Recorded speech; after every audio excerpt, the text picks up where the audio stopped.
It was a challenging 1.9-kilometer swim for the Century Tuna 70.3 competitors.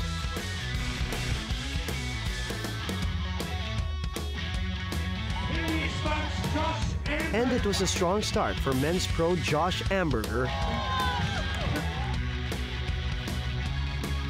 First female out of the water. And women's pro Emma Bilham, who finished the swim course in first place.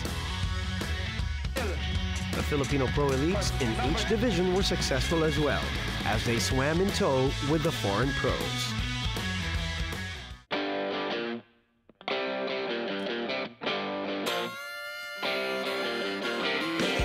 After the swim, the participants will run towards the Subic Bay Airport to enter Transition 1. The bike course is dubbed as the NLEX 9090 Bike Challenge. The Century Tuna 70.3 triathletes have an exciting road ahead of them as they will be traversing the Subic-Clark-Tarlac Expressway, or SC-TEX. This is the ideal Ironman 70.3 bike route because of its well-maintained roads, world-class quality, and most importantly, safety. Competitors will use the long runway of the airport heading out to the Argonaut Highway, then turn right at Rizal Highway, then left to Subic-Tipo Expressway, then will bike all the way to Tipo Exit, and then enter the roads of Subic-Tarlac Expressway, or SC-TEX. From SC-TEX, they will head to the turnaround at Florida Blanca Interchange. Then head back to the Tipo Gate. They will then enter Subic Bay, using the Subic-Tipo Expressway, heading back to the Subic Bay Exhibition and Convention Center, where they will head to the parking lot for Transition 2. Athletes should also note that this is a non-drafting race. For pros and elites, distance should be 12 meters from front wheel to front wheel, with an overtaking time of only 25 seconds. For age groupers, drafting distance is 10 meters, with an overtaking time of 20 seconds. Failure to comply will result in a drafting penalty, which will cost time for the athlete. Heading over to the competition where Aussie men's pro Josh Amberger is maintaining his lead from the swim, as he is still first on the bike course, while Luke McKenzie is on the chase as he is second. Amberger stretches his lead to more than 3 minutes over Luke McKenzie and Timothy Reed at the midway point. Bike course, same as the swim, just ride hard, right off the front, and try and get as much lead for the run as I can. Mentally, if I can approach it with not much expectation, but just a desire to go out there and race hard, then that's probably my approach for this race. Over at the women's pro side, the lead has switched, as Paris Edwards from Great Britain is now at the head of the pro women's pack on the bike course. I'm always very glad to get on the bike because the swim is my weakest discipline.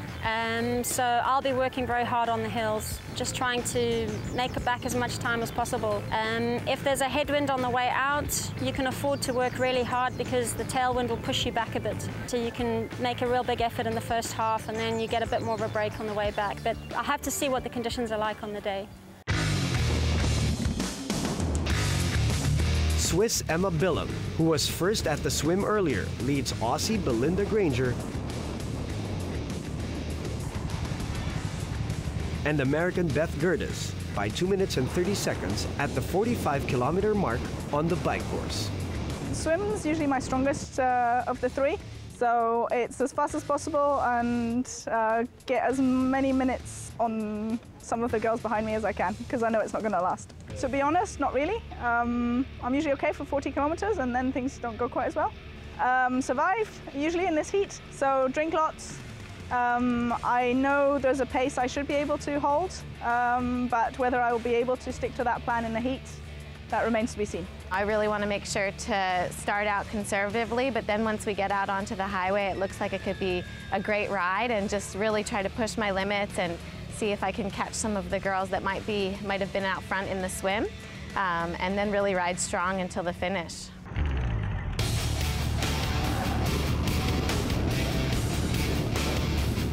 But towards the end of the bike course, Bilham begins to lag behind, as Edwards has a 4-minute lead over Beth Gerdes and Dimity Lee Duke in the women's battle going over to the run course.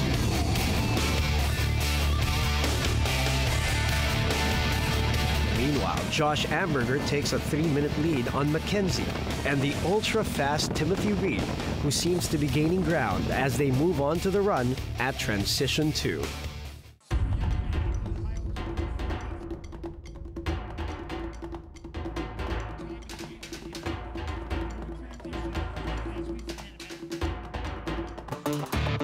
From the Subic Bay Exhibition and Convention Center, all competitors will head out to the main road fronting SBEC to start the run course.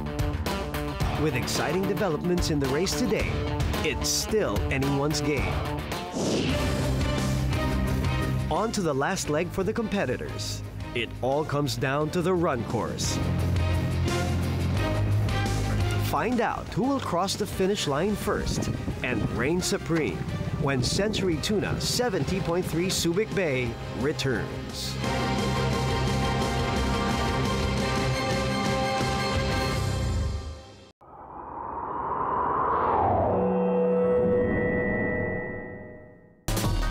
Century Tuna Ironman 70.3 Subic Bay would like to thank Vita Coco, Subic Bay Metropolitan Authority, NLEX Cycling, Green Road for Green Living, Manila North Tollways Corporation, Basis Conversion and Development Authority, To Go Express, the official logistics and courier partner of Century Tuna Ironman 70.3 Subic Bay, Auto Hub, Mini Cooper, Devant, Hana Shampoo, Sistema, Champion, Omega Pro, Videosonic, Immersive,